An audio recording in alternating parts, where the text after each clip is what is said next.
Is to receive the report in detail from the consultants. So I would kindly ask members of our audience to keep things quiet during the session so we can all hear what's being said and keep things moving smoothly. I really appreciate your cooperation with that. And at the end of the meeting, just as any council meeting, the public will have the opportunity to make public comments. So I'll now open the floor to our Director of Public Works, Mr. Bell, and I'm going to invite council to sit in the front row here so we can clear this area. Thank you.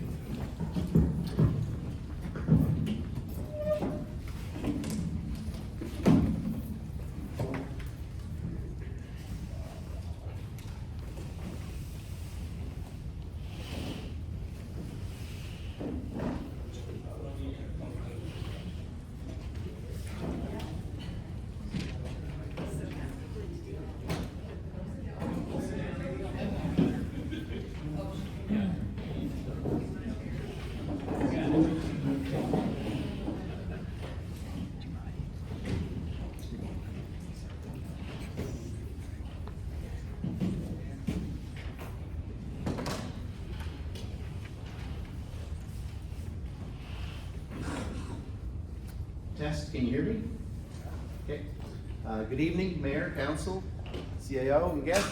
My name is Dave Bell. As the Mayor mentioned, I'm the Director of Engineering and Public Works for the town. In September of last year, we awarded the development of a stormwater management master plan to Dillon Consulting, who's joined us here this evening. This master plan outlines a 10-year capital project list that aimed at upgrading our aging stormwater infrastructure and adding stormwater management areas.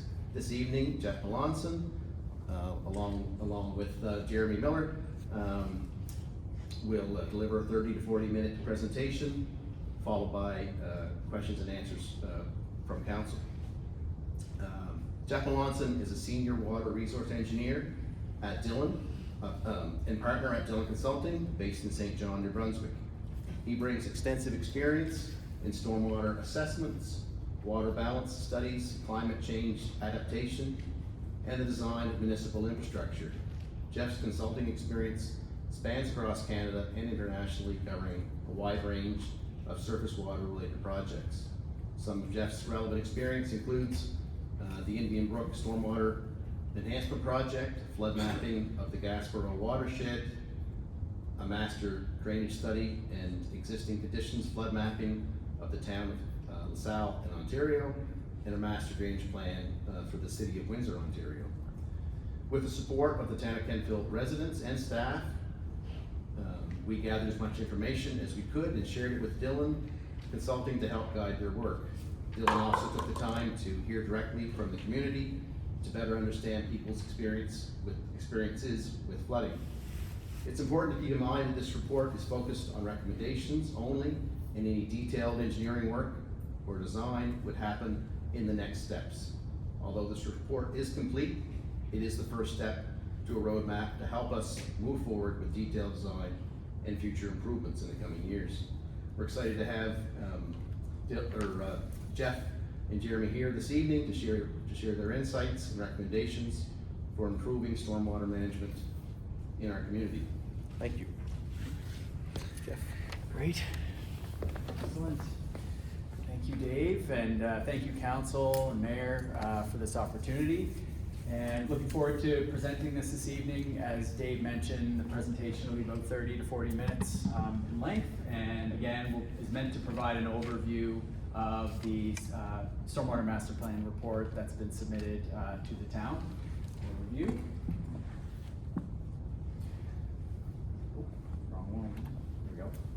So our meeting agenda, so we'll have an introduction, which was very efficient this evening, followed by a review of our background information, data collection, and then so some of you members of council were present during the previous stakeholder engagement session that was held. So item 2 will largely be a recap of that, and then item 3 is where we get into the findings of the study, which is our identification of areas of concern, so areas that, based on background information from the community and the results of our modeling, indicated that are at risk of flooding and have a history of flooding.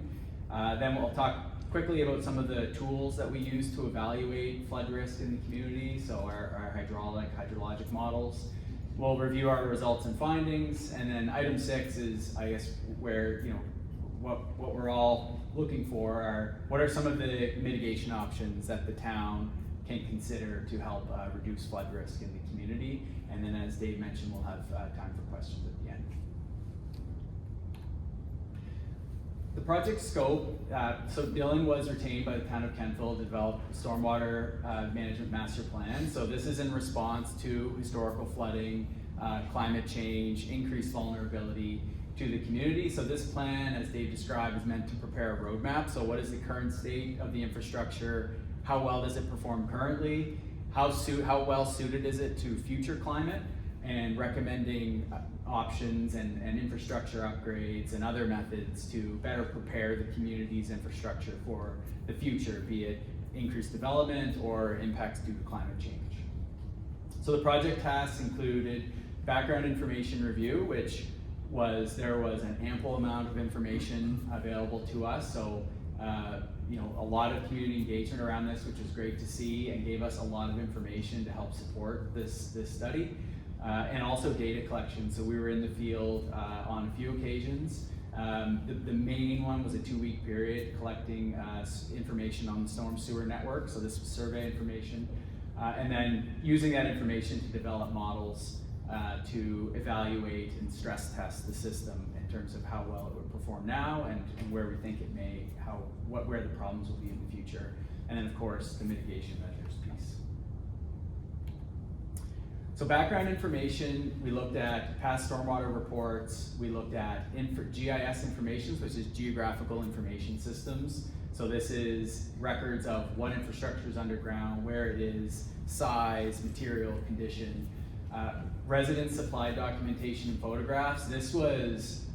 I've been doing this type of work for 17 years, and this community has supplied the most information of any community, and that includes Windsor, Ontario, much HRM, so much bigger urban centers.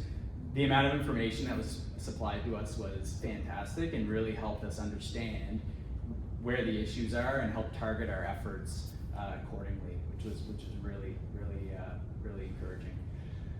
And of course, publicly available flood information, so Environment Canada, other sources were reviewed. So this is a summary of the GIS information that was provided to us from Dave and Ahmad at the town. And it's a summary of, and it just demonstrates how vast the infrastructure is. So each of those green dots represents a structure, a manhole or catch basin, and a little harder to see the red pipes being the storm sewer network. So there was a lot made available to us to support this, which was really great. So to augment that, we did go into the field and conducted our survey. So we were in the field in November of 2024, and there's a lot of backbreaking labor, so pulling covers, surveying. So the picture on the far right is a cover after it was pulled, and measuring the invert elevations of the pipes, measuring the size, dropping a tape down, measuring size, and essentially, you know, we surveyed hundreds of structures and pipe sizes within the community. One challenge we did have, and we'll revisit this, is the amount of debris blockage in some of these areas. So the picture in the center there demonstrates some of the challenges we had, which we'll get into a little more of some of the infrastructure that was buried. So the red dots, which are quite hard to see in here, I apologize for that. On a bright computer screen, it looked a little more thorough, but these are the areas that were surveyed by us. A lot of, again, 2 weeks in the field, 10-hour days, so a lot of effort put in by our staff to collect each information at each of these red dots. And so, we had that initial data collection. We went back to fill in some of these gaps after the engagement session as well. And in fact, today, we were out I understand there was a rainfall this past weekend, so try to see if we could see any residual flows following the rainstorm this weekend, but for the most part, things had died down and weren't flowing full bore. So just to combine all this together, so the information from the town as well as what we have collected provides a pretty thorough record of the stormwater infrastructure in the community, albeit for reasons I mentioned earlier, a lot of it was infilled. When it's infilled, we can't get access to it. So some of these areas would have limited information, but all of this digital information is being provided to the town to help support future efforts and have that record available as we look at infrastructure upgrades to support that. So quite thorough coverage, recognizing that each of those dots represents as much as we could collect given the constraints in the field. So again, community input, there was a ton of information, which was great, and we went through everything we received, and at a certain point, you start to see the picture, that it starts to come together. And here's some just examples of the photographs that were shared. And as I mentioned during the stakeholder session, that photographs are great. Photographs with dates on them and times are even better because it helps us pin down what event caused it. Even sometimes, like the lower left-hand photo there is water course flowing bank full, which would be, if we know the date and time that happened, we can correlate that with the rainfall event to help us dial that in a little better. So this information was fantastic and just helped understand the historical floods that have occurred in the community and have caused a lot of damage and hardship for residents. So taking this away, we were able to identify based on what we saw in the field. At this point, we had a very rough model, cursory model of the entire town to understand where bottlenecks may be, and using the information that community provided and really narrow down to areas of concern. We identified 4 of them, so West Kentville residential area, the West Main Harvest Moon Trail, the residential area south of Park Street, and the Mill Brook area. So these are areas that in our models and in our analysis and what we saw in the field demonstrated a high risk of flood vulnerability and also correlated with what we've heard from residents and where those historical incidents of flooding had happened. So these areas is where we targeted our effort. So when we're doing community-wide drainage, it doesn't make sense for us to put the same level of effort in refining models and analyzing flows for properties that are perched in elevation and don't flood. So we target it to lower lying areas that have a demonstrated history of flooding and have where the biggest impact is possible with our work and the mitigation measures. So this is a summary of the 4 areas.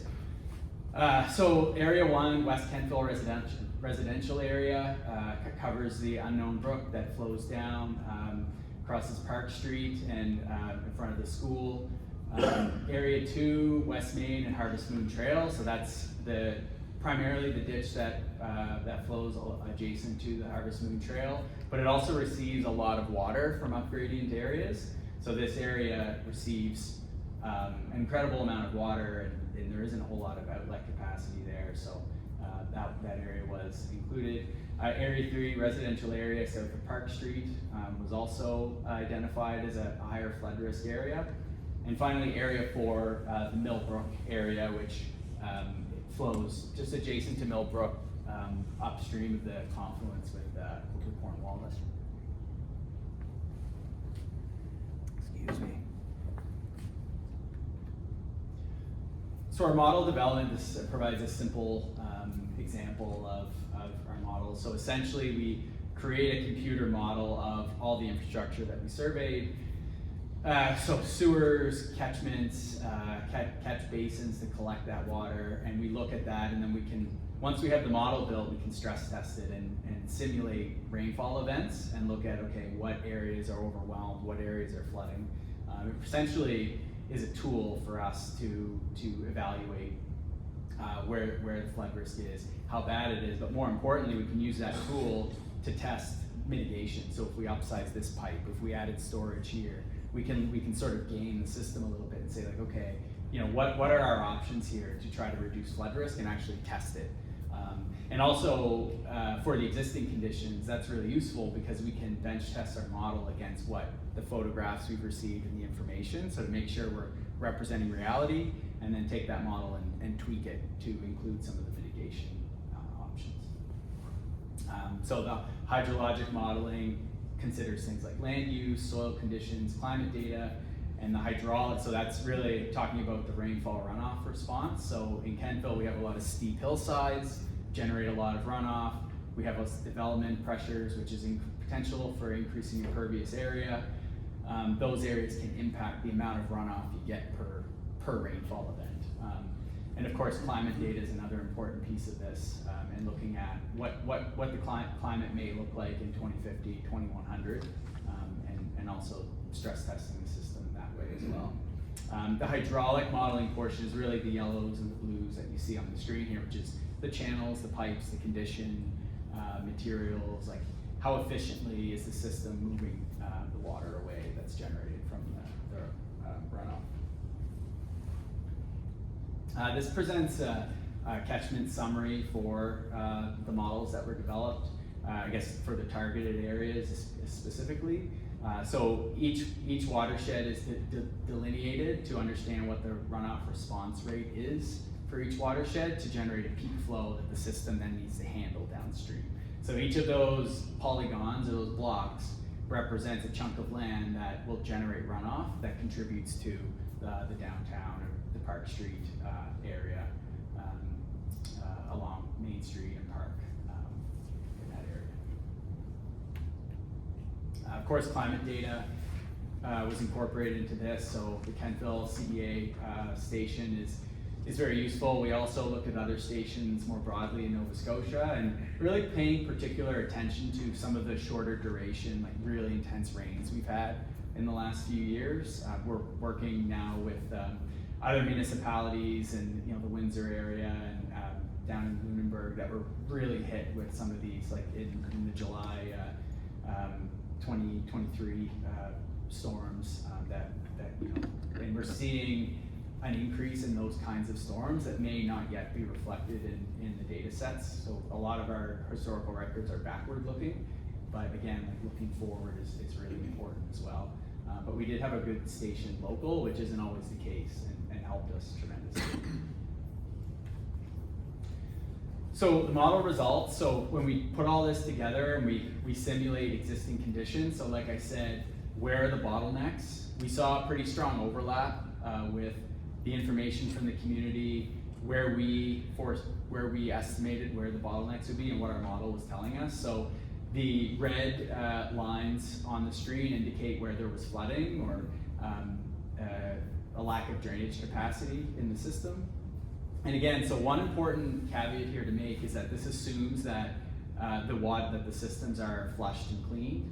So we have the diameters, but we are assuming that the system is flowing at full capacity for this scenario. So, given that there is red lines here, like we have systems that are overtaxed or over capacity. Another thing to point out is that models aren't perfect, and so when we model this, generally what we want to see in systems like this, when it comes to pipes and sewers, is that we want to see the 1 in 5 year rainfall event. So the more routine rains that we would tend to see, more frequently, we want to see those contained within the sewers. So we don't want those to spill into the road. However, for the 100-year rain, we are willing to accept some surcharge into the roadway. However, we max that surcharge depth at 1 foot. So for the 100-year storm, our acceptable condition would be no more than 1 foot of ponding in the road right of way, because at that point we would assume that it may be impacting private land.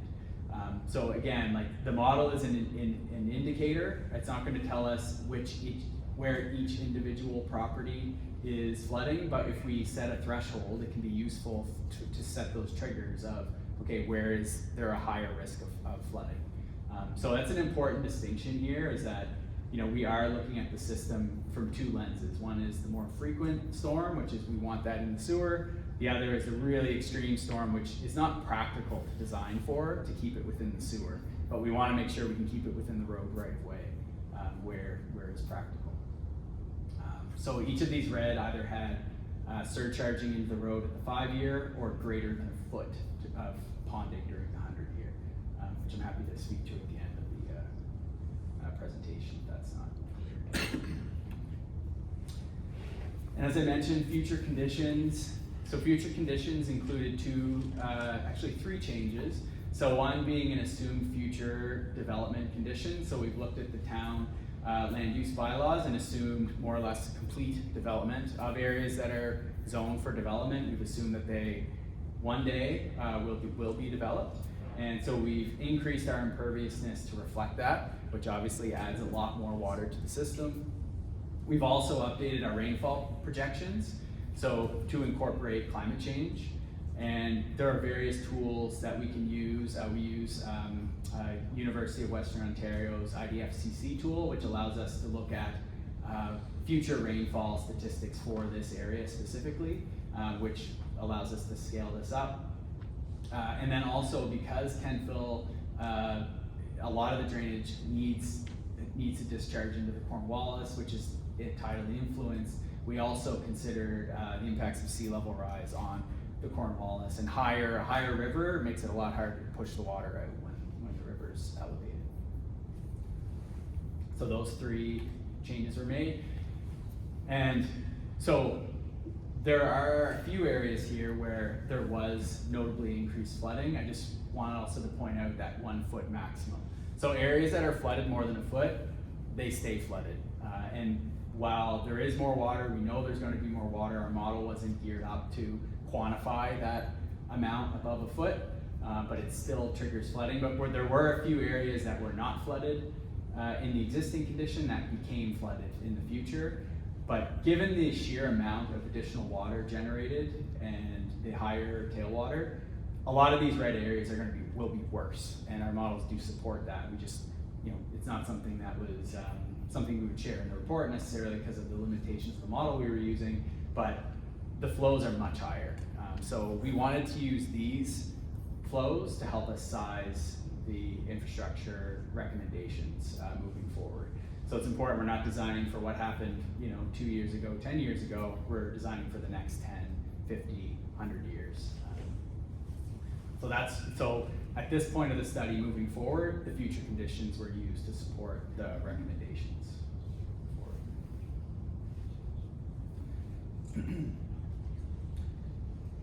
So overview of results and findings.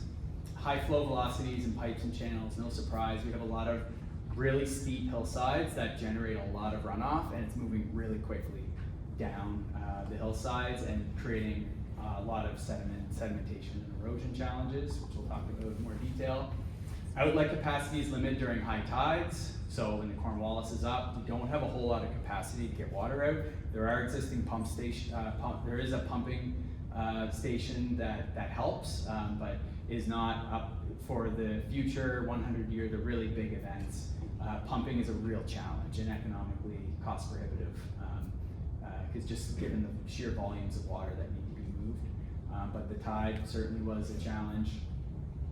Some ditches and culverts have capacities of less than 5 years. So again, we want our ditches, culverts, and sewers to be able to handle the 5-year return period storm. So that's the storm that has a 20% chance of occurring every year is the proper statistical terminology. So, like pretty frequent. So we want to see our infrastructure being able to handle that without flooding the road. The Harvest Moon Trail outlet is bottlenecked pretty significantly, which is what's shown here. The outlet that ultimately leads to the Cornwallis and also the pump station. And the Millbrook flooding is due to the tailwater in the Cornwallis, which fortunately Dillon was hired by the province to do the flood mapping for the Cornwallis and the Millbrook, so we had that information to help us set that flood elevation and understand what that would look like as well. So those are a high level overview. So really when we take all of this, we boil it down, there's really two challenges here, and I think it overlaps with what we heard from the community. It really relates to erosion and sediment deposition, and of course stormwater flooding, just the volume of flooding water levels during heavy rainfall events and the impact it has on infrastructure. So we'll talk through the erosion and sediment item first. So erosion of natural channels. Natural channels convey flow from the hills. They're located south of the town. We all know where these are. A lot of that water is originated the Donnelly Hills connector road and further down. Very steep terrain, high runoff velocities that pull up a lot of sediment, and it's deposited downstream. So there is a risk that, left unchecked, increases in development upstream could make that worse. Now, we do have a pre-post requirement for developers that need to be met, so strong enforcement of that will go a long way to help manage those runoff rates so that it doesn't get worse. Because when you have increases in impervious land, the runoff sheets off faster, and there's more of it that's generated, so it can make that problem worse. So that's another recommendation to consider. And just the geology, the superficial geology in the community, you got a lot of exposure of loose sandy soils underneath that are easily erodible. An example here. So what can we do to manage erosion and sediment transport? So channel bank restoration, so plantings, riprap, erosion protection, and in less so now. I have 3 young kids at home, but back in the day, I would volunteer with our local watershed association, ACAP, and we would have planting events as a community, and that goes a long way. So there's relatively inexpensive methods. There's core matting, plantings that doesn't require heavy equipment to implement, and it can go a long way. Now I will say, in the hillsides, you have pretty dense tree canopy, which limits the sunlight, makes it hard to grow certain species, but it's all about identifying that low-hanging fruit and figuring out where we can have an impact and help stabilize the banks to limit sediment and erosion control. And vegetated approaches they're effective. They need time to establish, but most importantly, it can be a community grassroots level initiative. It's lower cost, and you don't need heavy equipment to do it. The graphic on the left provides an example of how it looked at the beginning, the plantings, and then eventually establishment, and you end up with a dense root mat to help hold the soil together. So as another graphic, it has impacts or benefits on nitrogen in certain soils, and just really allowing to protect existing vegetation. I mean, we've all seen eroded banks where you have trees leaning over that are ready to fall on the bank, and they're just being undermined. So you need a good, strong, solid mat, and a mixture of cobbles also would help as well. So this is something to consider sort of at the community level. Moving into more, engineered, more contractor-based solutions. Riprap basins or impoundments are quite useful, whether they're at the end of a culvert, which is the graphic on the left-hand side, to trap sediment, essentially. So allow a stilling basin to drop the velocities coming out of a pipe, and just inspecting them, digging them out when they fill with sediment. But essentially, it's a small settling basin to help capture that runoff. There's another example here of a small riprap channel to help armor that. And here's an example of a sediment trap. Of course, implementing this on a really steep grade is quite difficult, because if you can imagine, you're trying to build a small pond into a steep slope, it doesn't work. It's not. So you need to find areas that provide flatter areas. So we did identify potential for this in a few areas which are highlighted in the report. But they're more about allowing sediment to drop out as opposed to stormwater attenuation. But these are viable options as well. So moving into conceptual flood mitigation options. So looking at dealing with the quantity of runoff here. So there are a few different ways we can go about this. We have 3 of them here. These are the tools that we use to improve our stormwater system's capacity. So one is increasing available stormwater storage. So that really is about giving the place of water to sit while the downstream infrastructure can catch up and drain it away. Somewhere to, we literally call them detention basins, hold the water back for temporarily to allow the system to catch up and then bleed off the water in a controlled way. The other one is pretty intuitive: upgrade infrastructure, more capacity, twin existing pipes, increase diameter, diverting drainage away from and finally diverting water along a safer path. So this is something we looked at in the Harvest Moon Trail area, is like, can we intercept water before it gets to a lower lying area that doesn't have the capacity to deal with it? Is there another viable outlet that we can take? So stormwater storage, additional storage to hold outlet capacity. So it is limited here, but there are a few different options. So detention is temporarily holding water. Like I said, retention actually disposes of it on site. So you're holding it, you allow it to infiltrate into the ground. Underground storage structures are not the first option often, but when we don't have a lot of land and we don't have, the topography is challenging, sometimes we need to go this route, and it's expensive. It's the most expensive line item in the report, but it can be quite effective, especially when you have a lot of green space. So the underground storage is proposed for some of the recreational areas in the lower lying areas of Kentville, so the ball fields.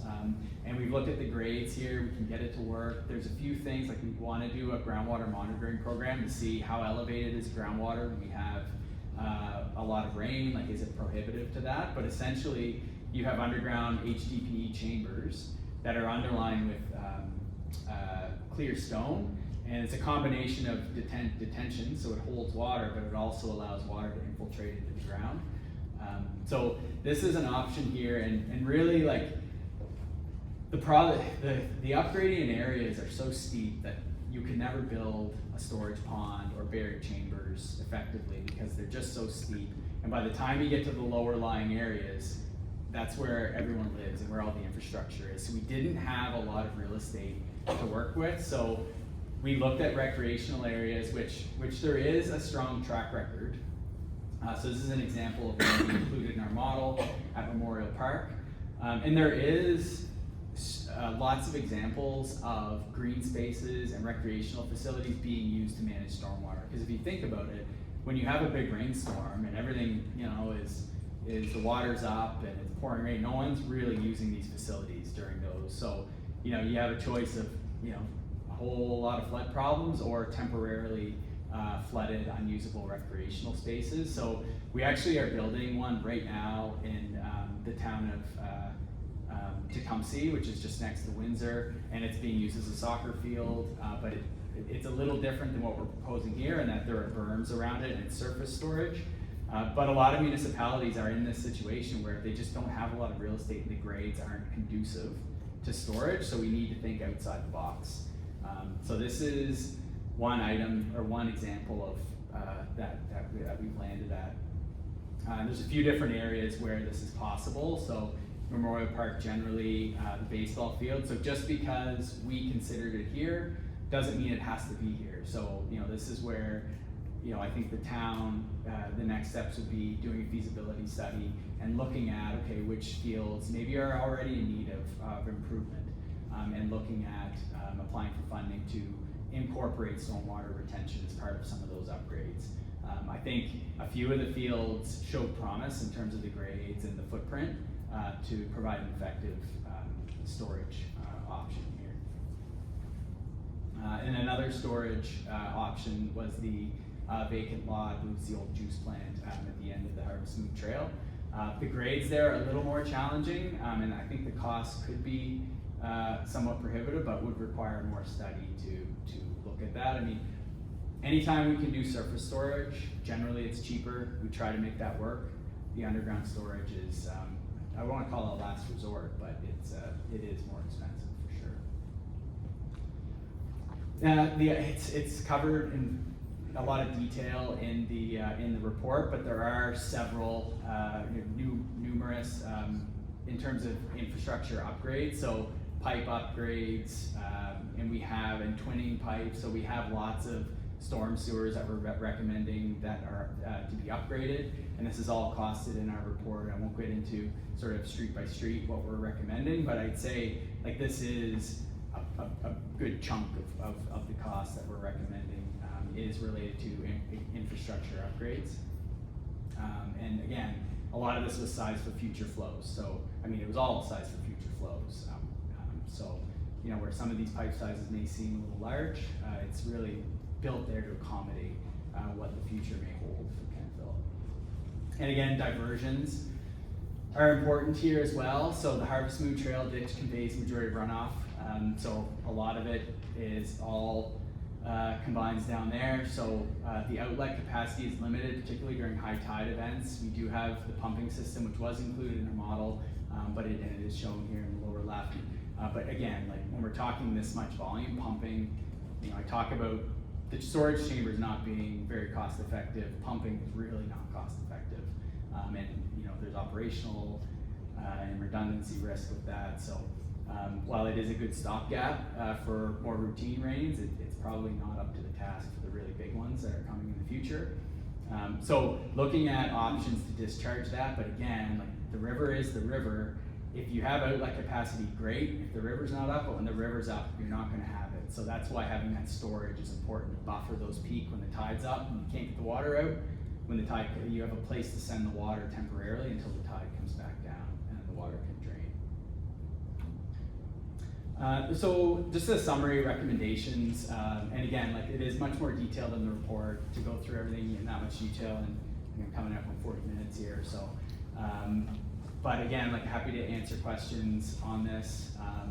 So really, Kentville certainly is complex, and I think the engagement we've had from the community really speaks to that. Like the lay of the land, the steep hillsides, the amount of runoff coming down, the added sedimentation issues really presents quite a complex challenge.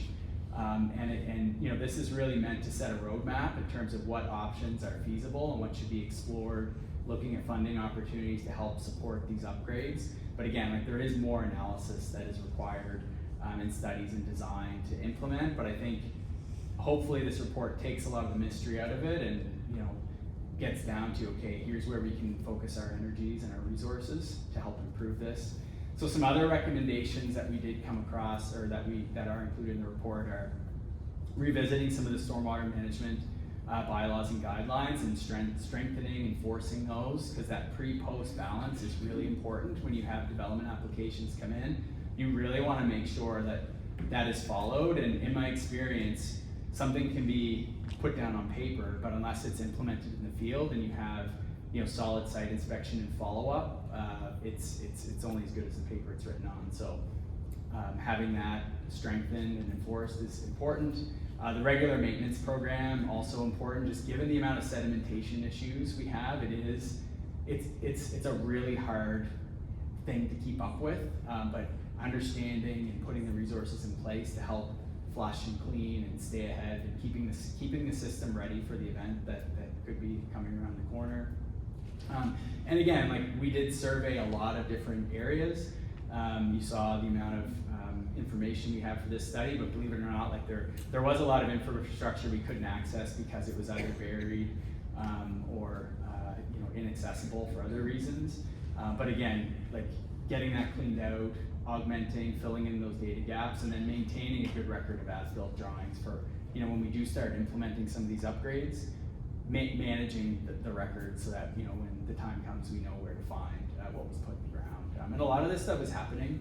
It's just strengthening and understanding that given the unique challenges the community has, just highlighting that importance and that need is important. So that's all I've prepared, and I guess I'm ready for questions.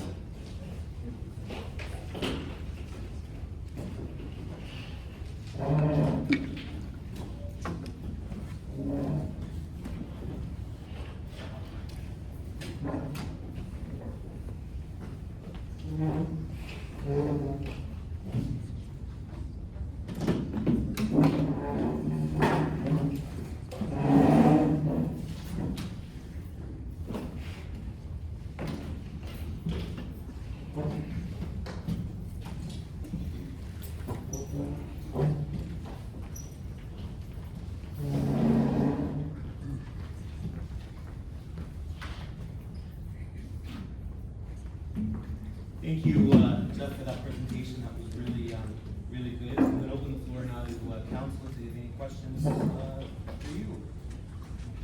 Okay, Deputy Mayor Coleridge. We have no beat. Yeah. Thank you for the report. It was very interesting. A lot of technology things in there that I didn't quite understand, but certainly tonight Sure. gave us a good overview. There are 4 areas that you're talking about as being the problems in town. To me, they're all equally important. How do we prioritize what needs to be done? And or do we need to work on one area at a time and get it complete, or can we sort of do pieces on each of the areas at the same time? Yeah. Sort of get something done on each area. Yep. Yeah, and that's a great question. I had the thought when I was driving here to add this, make sure mental note to speak to this, so thank you for mentioning that. I think it's important that when we have a system that's also constrained upstream, but also needs storage and outlet, the capacity to move the water out to the river, it's important that we work downstream to up, because if we were to increase pipe sizes upstream, we're only gonna make things worse for folks downstream. So now some of the bigger ticket items happen to also be downstream. So a lot of the storage in the areas and the outlet capacity are some of the highest cost items. So it is a little unfortunate. Like I always like to find the low-hanging fruit, where I think the low-hanging fruit really is around some of the erosion and sediment control work that can be done in the upper reaches, which has been costed in there as well. We have a line item for some of the lower impact, like the plantings and some of that handwork that could be done to help stabilize. But like that work can happen anytime. But generally speaking, downstream to upstream would be the recommendation and what we should do. Yeah.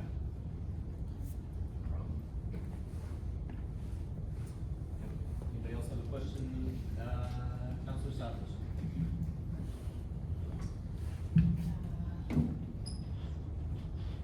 Thank you, Mayor, and thank you, Jeff. Robust report, good, and your presentation was appreciated tonight. With respect to the Don Hills connector, you talk about the drainage components, the ponds, the veg swales, the in-ditch detention, those sorts of things. What real impact will that have on the major areas, namely the West Kentville area? Yeah, so we looked at that and we had some conceptual drawings earlier in the study, and then the final tender sort of landed as we were finalizing this report. So we did look at it, and only good things can come from that. Like that is a step in the right direction. Yeah. I'll circle back to my comment earlier that it's important that it is implemented appropriately in the field, that it's constructed to effectively restrict flow so that it does use those flooded areas, those attenuation areas that are included in the design. Because if the pipe's too big that it doesn't restrict the water, it does areas that don't, you're not flooding those areas, which is increasing ponding upstream is what's going to reduce the peak flow that's leaving, that's going downhill into the community. So you want to make sure you're using that storage area, which again is a design component. And that design was prepared by others. We had a high level look at it. I think there is promise for it to be effective. The one thing where that impact may be somewhat reduced, and it's no fault of the designer, it's just given its position in the watershed. That road is higher in the watershed, so it can only intercept a portion of what's actually making it to the town. So storage is best when it's downstream, further downstream, because you're able to collect more of the water, whereas the connector road is perched higher. Exactly. So, and it's just by virtue of where it is topographically that is somewhat limiting. But again, I mean, we take what we can get. This is a very tricky terrain to work in, and we have to, those small wins, when you add them up, can go a long way. So. Just one other something really quick. This surface storage that you talk about, and that being cheaper, less expensive storage than underground storage. What sort of costing are you looking at with surface storage? Yeah, so I looked at the vacant, just for comparison, The storage that we propose in the recreational areas is, I think in the report, slightly over $4 million, so a big ticket item. Conversely, looking at the juice plant property, so again, like environmental limitations on excavation and soil, like we haven't, like there's going to be some due diligence that needs to be done there.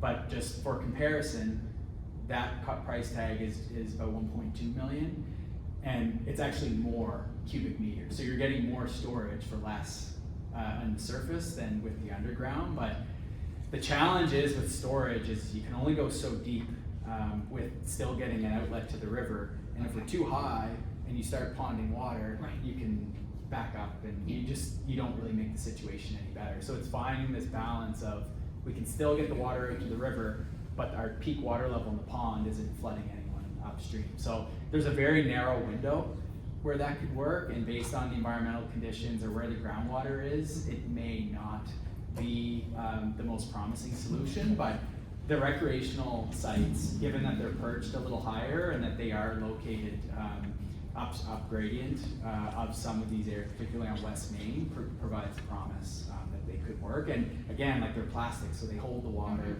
and then they release it when there's available capacity. So it's not like a pond where it can spill out. Okay, great, thank you. Yeah. Jeff, when you speak to these storage chambers or underground, Yeah. do they require maintenance or what? They would, yeah, and that's why, and again, to the question earlier about the sequence, I think the sediment and erosion control pieces are quite important, because if you have a lot of sediment that's filling these up, you know, obviously that will consume the amount of storage available. So there are flushing ports and clean out ports on these, and you know, best practices are, you know, once every 3 years, 5 years, you do an inspection and flush them out to maintain that. Now there would be, and again, like I think I've heard, you know, 30 years where they would actually need to be dug up, properly cleaned, have the clear stone underneath replaced and put back together. So there is, it's not a, you know, build it and walk away. And then the other thing is, like the other benefit of surface storage is you can see it. So you can see when it's full of sediment or when the outlet's plugged, but when it's underground, it does take a little bit more attention to make sure that it's clear, and there would be an operational maintenance schedule and procedure to follow. Councillor Maxwell. Thank you for your report. It was very good and very detailed, and yeah, a few words I didn't understand, but that's pretty good. Easy to understand though. Oh, good.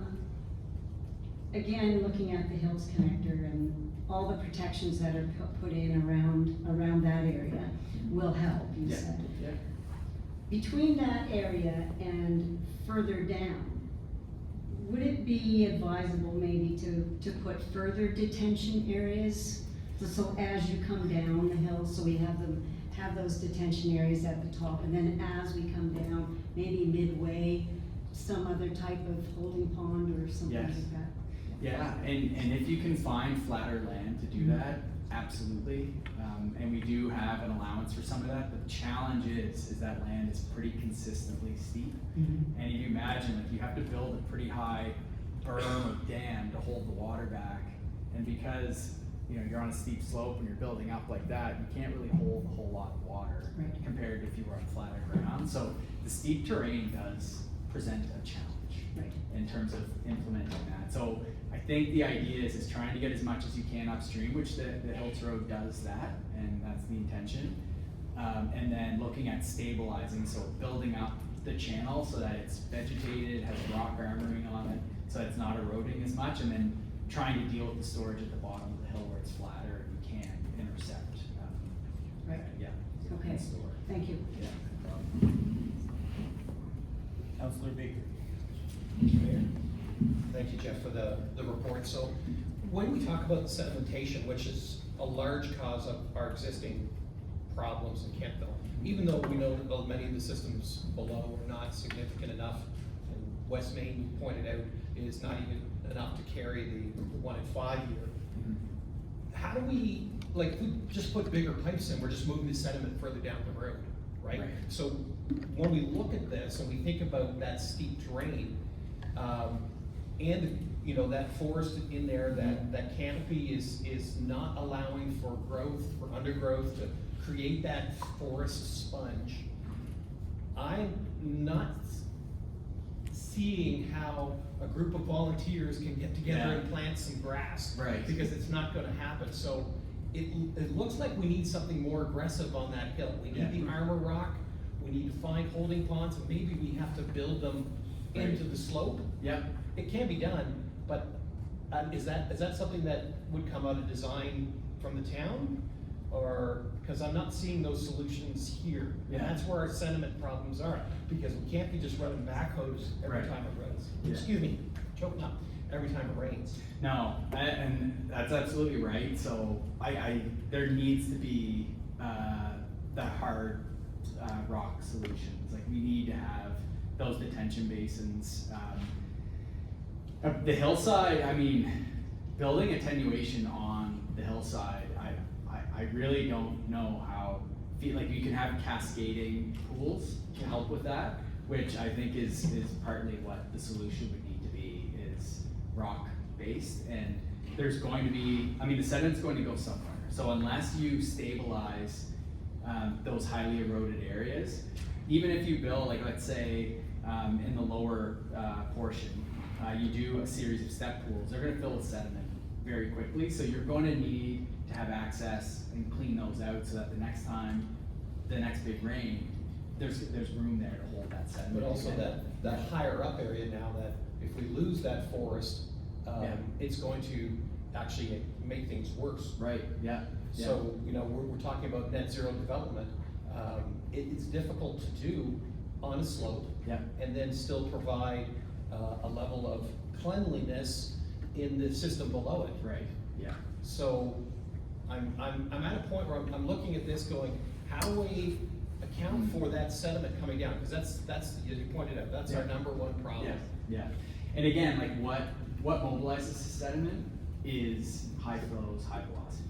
So if we can, through stormwater management protocols, balance, like maintaining pre-development or even going beyond, that will also help mobilization of that sediment. So like if we can reduce the runoff rates for future or even existing developments, that will help reduce that runoff rate as well. But I mean, we are looking predominantly at the lower elevations as for those opportunities to intercept and get rid of or collect the sediment so that we can clean it out basically, so that it's not migrating further downstream and infilling those systems.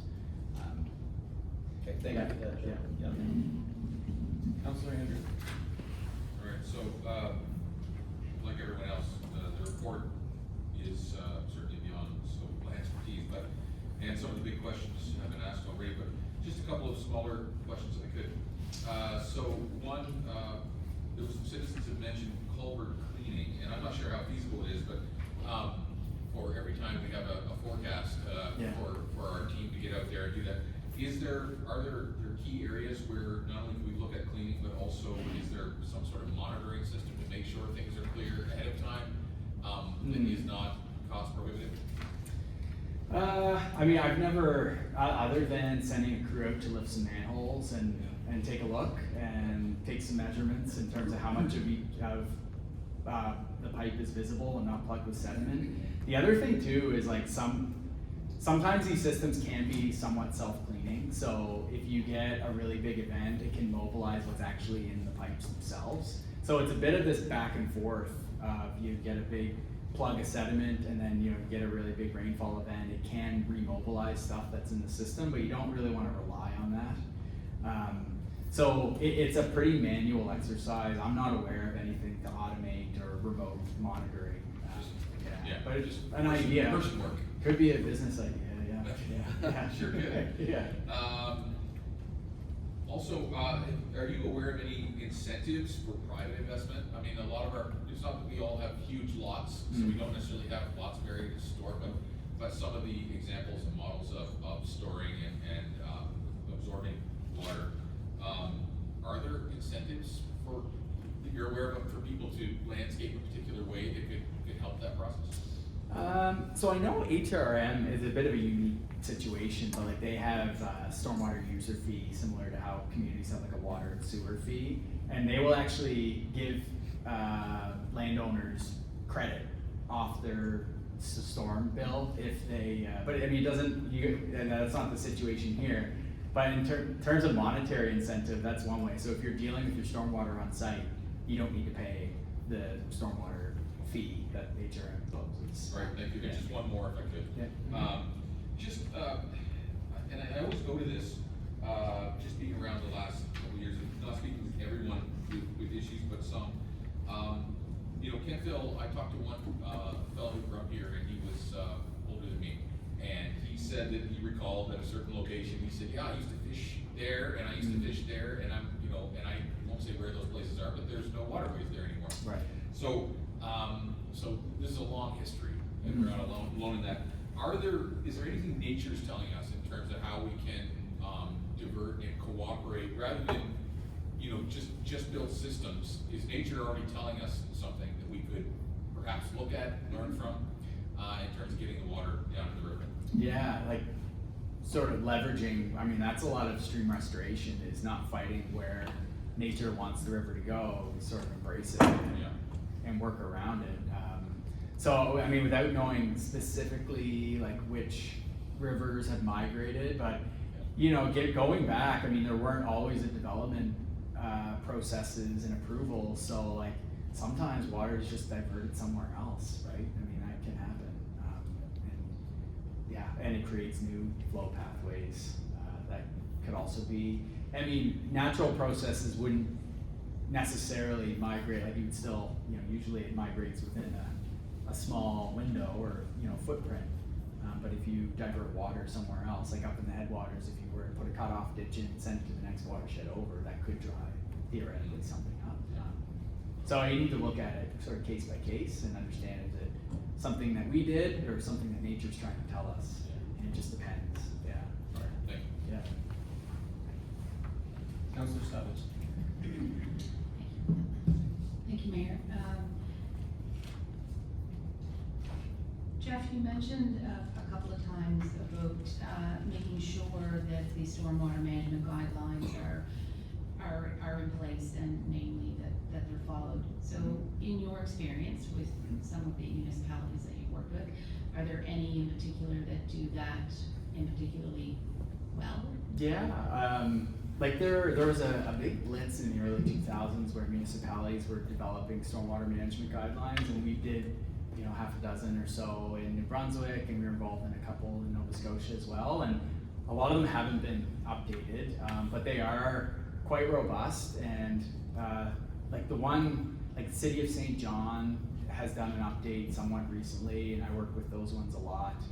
City of Moncton as well. HRMs are also very, like sometimes maybe like, it's always striking a balance, right? Of not making development too prohibitive, but also not endangering people downstream or causing undue property damage. So striking that balance, like there are lots of examples that the community could look at to generate and reflect on beyond just a straight pre-post statement. Like it actually gives, you will use this method,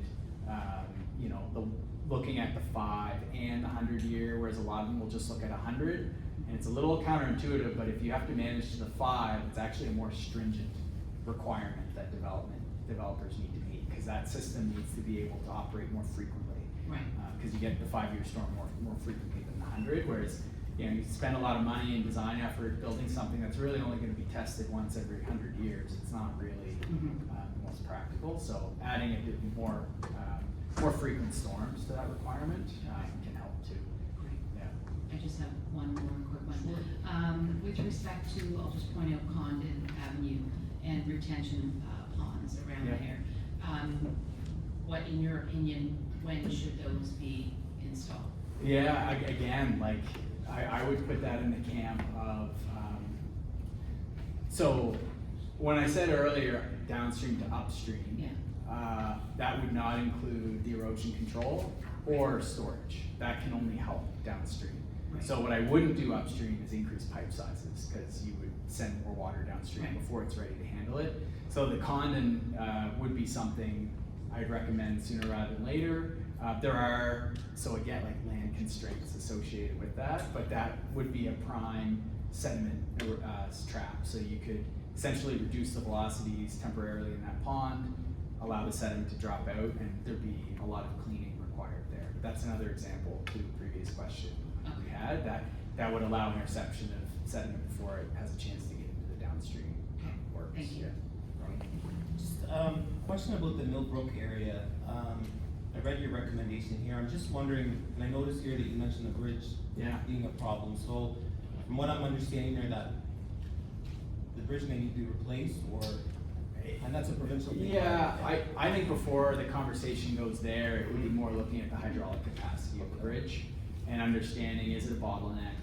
What is the headwater, so the water level upstream and our report has values of what we think it is, but again, like the province may want to do their own assessment to understand, yes, we agree, no, we don't, and then like the hydraulic capacities also weaved in with the structural condition of the bridge for them to make an assessment of whether it's time to replace. And just given the scope of this report, we let our results stand as they are, and we recommend that the province we consult with the province to see if they can do that, if they're open to doing that. Thank you. Yeah. Any other questions? Councilor Baker. Thank you.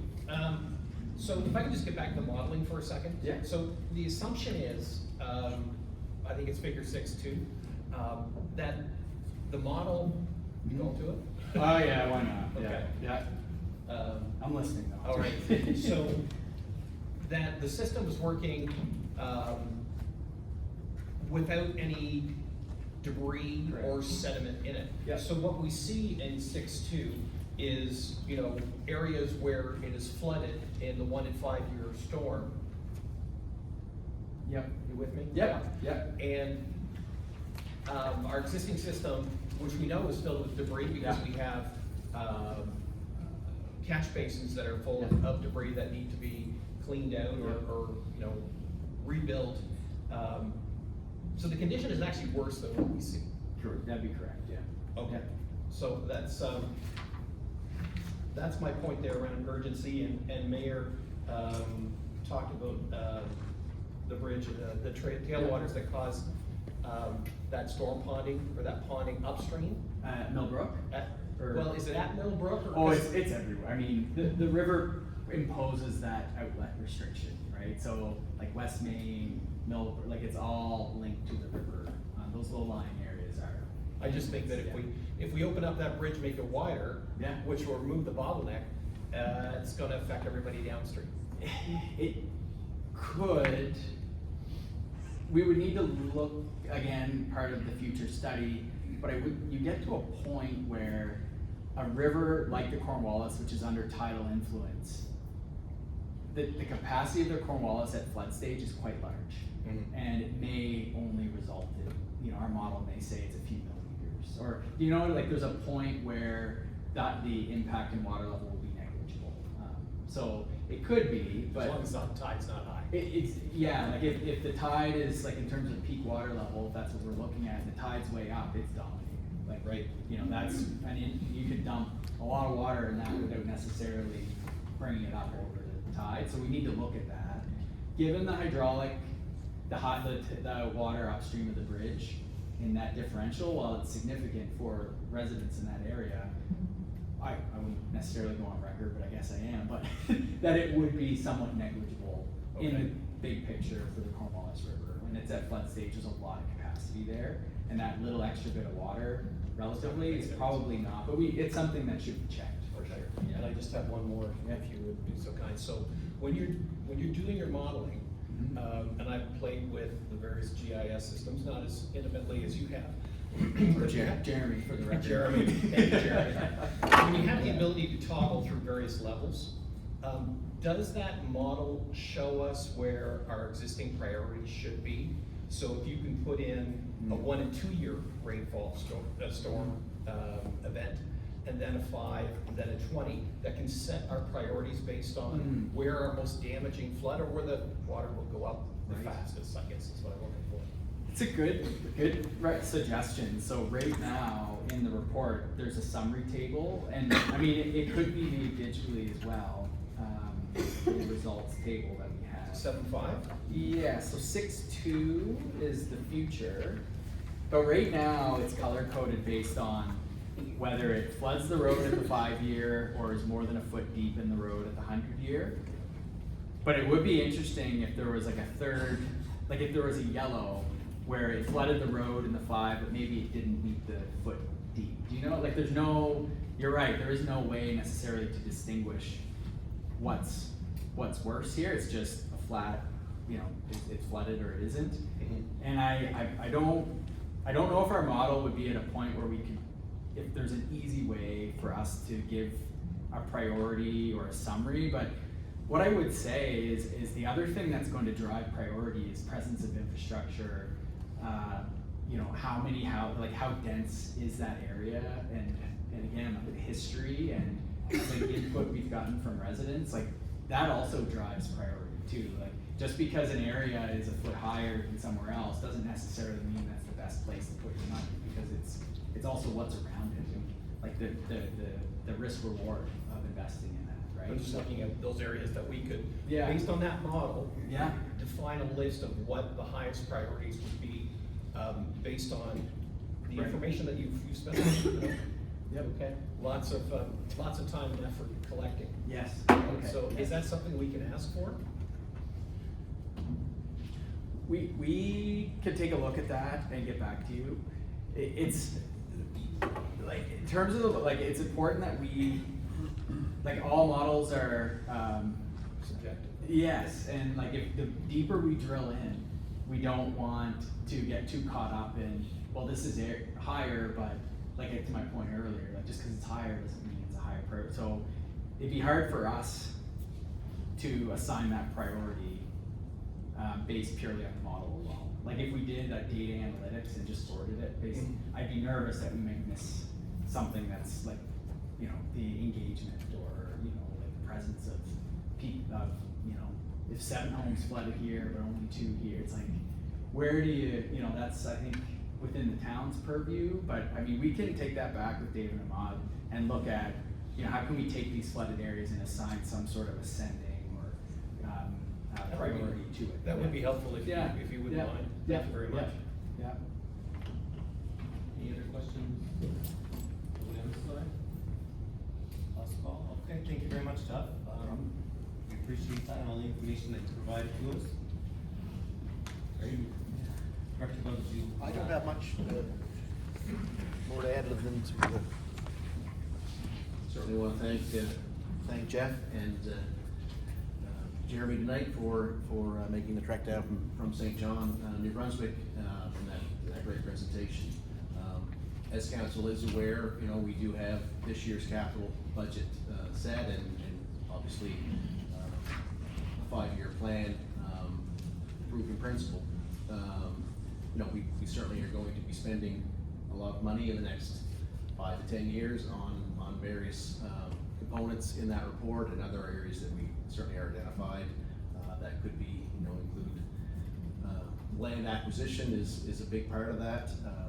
You know, other than our recreational areas that we could look at potentially underground storage, anything else that's upstream is really on land that we don't have. So it's difficult to sort of push that button anytime soon until there's, you know, the land is acquired. Much of that land is in the R5 and the future development zone, and those areas, you know, have to be balanced in the future when they are developed, and that will be on obviously the developers to do so. This year, there are several projects in our current capital 25-26 capital budget.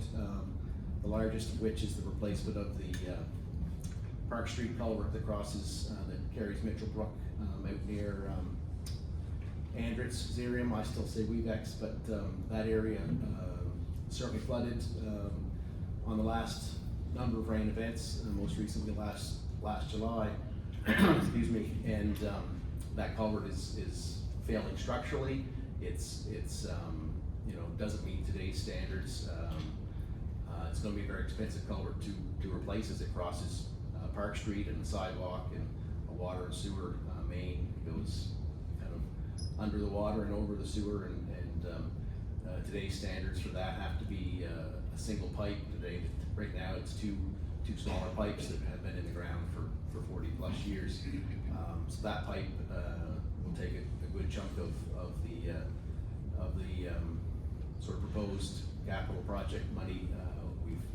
We've earmarked $500,000 certainly for a few projects, including some design of the components in Dillon's report, which we'll be using some of that approved money to do design, but and some will be used for construction, such as that culvert replacement that will be done this summer, in the time constraints of July and August, when you can work in the waterway, because that is a named brook, Mitchell Brook. So no, that's all I really have to add tonight. Again, thanks to Jeff and Jeremy for coming down and presenting that. And I'll turn it back over to you, Mayor Zabian. Thank you, Director Bell, and again, thanks to Jeff and Jeremy for coming down. We'll now open the floor to public comments. Council will not be responding, so if you want to come up to the podium, you're invited up, and you'll have 3 minutes to speak. You could just state your name and Kentville as your address, and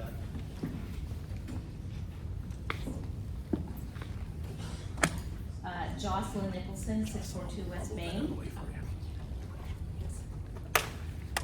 So I read the full report, and I did have a brief question for Dillon Consulting. On page 78. Jocelyn, we're not gonna have any questions to the consultants. Oh. But you can give your, yeah. Okay. Then It's you just can- for public comments Okay. from council, so. All right. Thank you.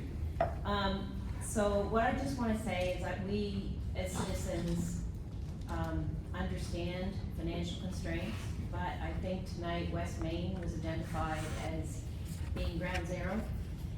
And is there anything the town could maybe ask Dillon about what could be done, right now at a lower cost? And I'm just saying, what could be done? Could backup properties be built up? Could the ditch on the opposite side, I don't know, leave it, how can we slow it down, leave it a little more? I know that the large culvert that was put in behind our property on the park side ditch, I mean, we worry about velocity, and I know we've talked about that before, but we do know that the water's coming in quicker to us.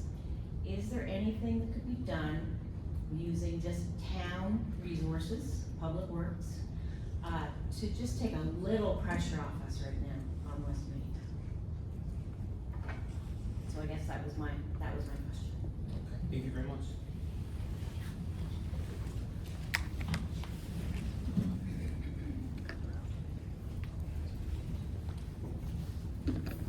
Gary Randall, I live on 98A School Street.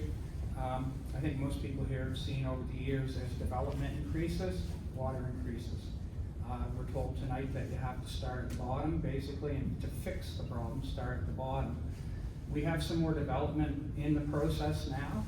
We have the street across the top that we all talk about, what's left me, the name of it? Donald Helps, yes.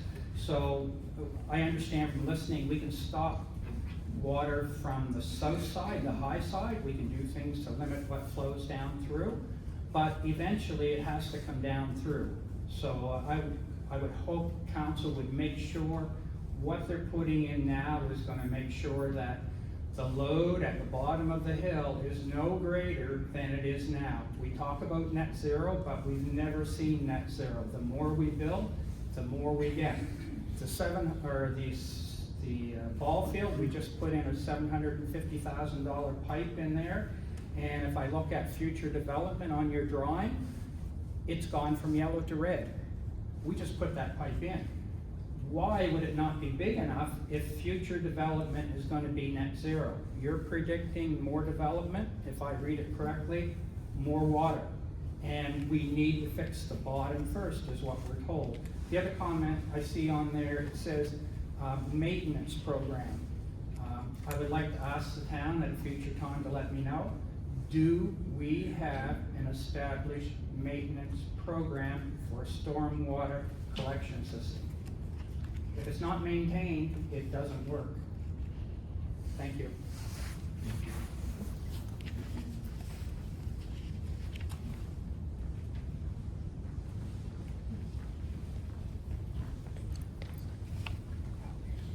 Good evening, I'm Bonnie Bennett, live on Condon Avenue, which is a very familiar area of flooding, and I recognize 2 or 3 of the photos on the slide presentation tonight in my street. 3 or 4 years ago, Dave, was it that our big pipes were upgraded? 2019. They're starting on Condon. Anyway, they kind of failed us. We've had rains, which is just like a regular rain, but we haven't had any torrential 1 to 2 hour rains, which is making me still very nervous, even though the work was done on Park Street.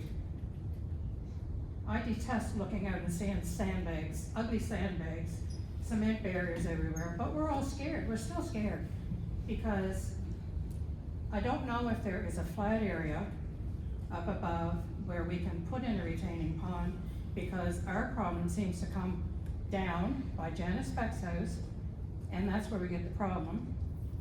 And we had all the rocks and sediment, that the big vacuum truck was 4 or 5 weeks clearing it all, and I think that a lot of that issue is gonna be better now, but I'm still scared. And I hate people driving by and looking at my street saying, oh, I wouldn't live there. You know, we all had nice little gardens and flower beds, nice little quiet street. Now we have a reputation, you know. And so my question to the town, I guess, is I'm hoping that you can really investigate a holding pond area. Hopefully there's something flat up above us. And also I'm wondering if the upgraded pipe that was put in 3 or 4 years ago, is it sufficient? Because I sort of think from one of those maps that it indicated it wasn't, but maybe I'm misreading that. So I just wanted to make comments on that until something is done higher up, I guess I've just gotta put up with sandbags, and my house value just keeps going down and down. So, thank you for listening. Thank you.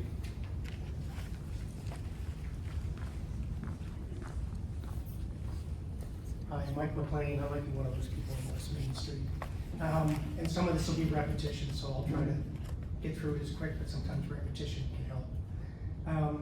Mine is simply an encouragement to council to work with staff and the director to look at what was identified earlier, mentioned by a couple of people, which is start downstream. Yes, there are other things you can do upstream. A lot of the questions seem to center around the connector route. There weren't too many questions on what can we do now down in West Main. So I would encourage council to work with the directors of engineering and finance to look into the logistics of what is a big price tag.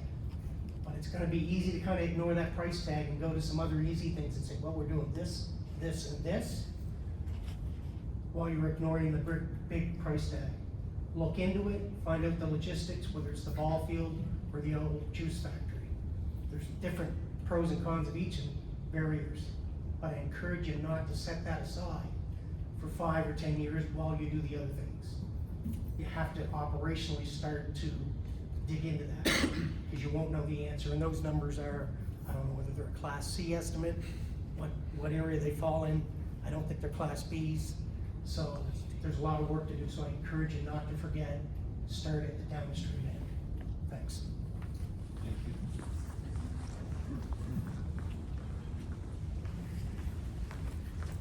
Good evening, councillors, mayor.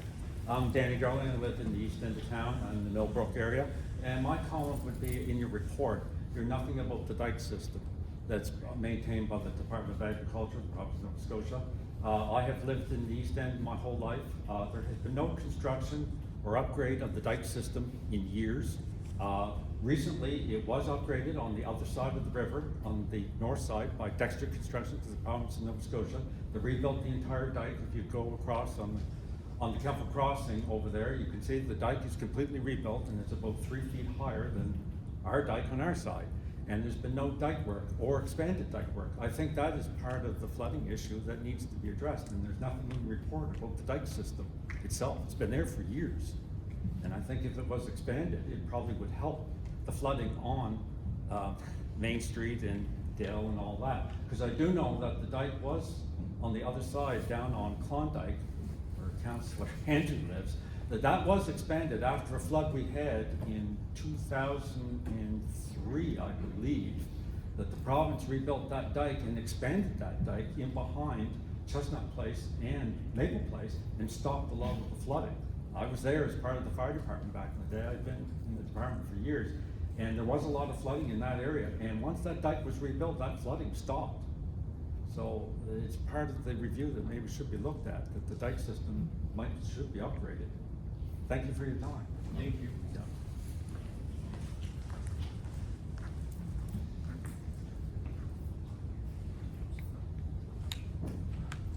Any other public comments? Oh.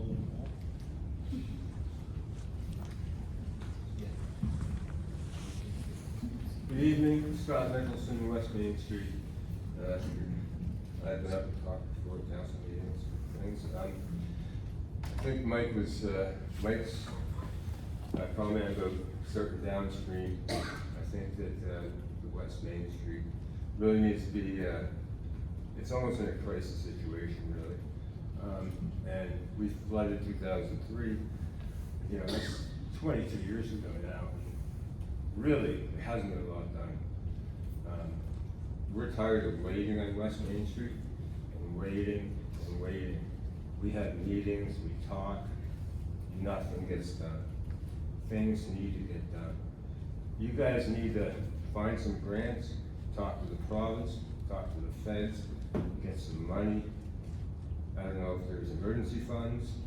We gotta do something down there, you know? It really needs to happen. Everybody's just tired of waiting, and that's what I want you guys to understand. You know, they say the capacity at the end of our street, there's nowhere for the water to go.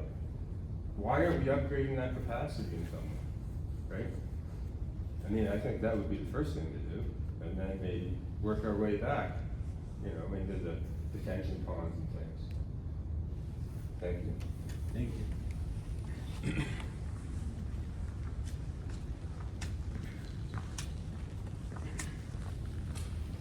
My name is Jim McMullen, I live on West Main Street, 650. I noticed a lot of things were being said tonight. A number of them said about capital projects that are in the works. And I agree, and I'm glad to see that there's study being done and that they're looking for ways to alleviate the problems that exist.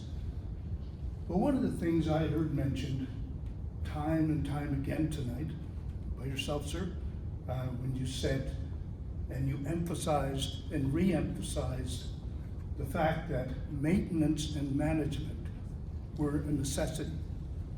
Well, I look down, I'm on the receiving end of that new culvert that was put down on West Main, or the other side of West Main, that points directly into my yard. Not happy about that, but it's only been a short time since that's been installed. And already we have sediment buildup down there, huge sediment buildup, to the point that it's soon going to be as high as the trail itself, and the water's going to run over. Now, we talk about capital projects and the amount of money that we can put forward in capital projects, but what about simple maintenance and management? What about dredging or cleaning out that ditch so that water doesn't come running over into the backyards of everyone who lives in West Main? It's great that we have a view to the future, and we absolutely need it. And climate change is absolutely making us think in that direction. But there are simple things that can be done now. Simple things that are cost effective, that would not be great amounts of money, but at least could maintain or, you know, prevent the ultimate thing from happening in a short period of time. I'm really concerned as a citizen of West Main. I'm concerned when I came home from vacation past summer, there was this monstrosity that had appeared. I'd never been consulted on it, never been informed that it was going in there, but it's there, and it's filling up very quickly. Now, the water, so far, we haven't had a massive rainfall, and so therefore the water's been able to move its way down. But take one look, anyone, I'm sure all of you, or a lot of you walk the trail, I know I do, and people do every day. You can see the amount of sediment that's built up in such a short period of time. Why not spend some money on cleaning that out? And dredging that so that the water runs, it doesn't have to run at a rapid speed, but certainly you can control the flow somewhat, and you can get rid of that sediment before that water comes running over your trail and into the backyards of the citizens of West Main. That's the concern that I think most people in our neighborhood, in the West Main area, and really any other areas that are affected, that's their concern, maintenance. You've said it, maintenance and management. They were concerns, they were emphasized and re-emphasized. Well, you gotta have something to maintain and something to manage. And right now you do. Let's do something about it, please.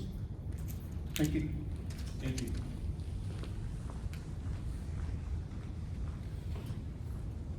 Any other public comments? I guess last call then.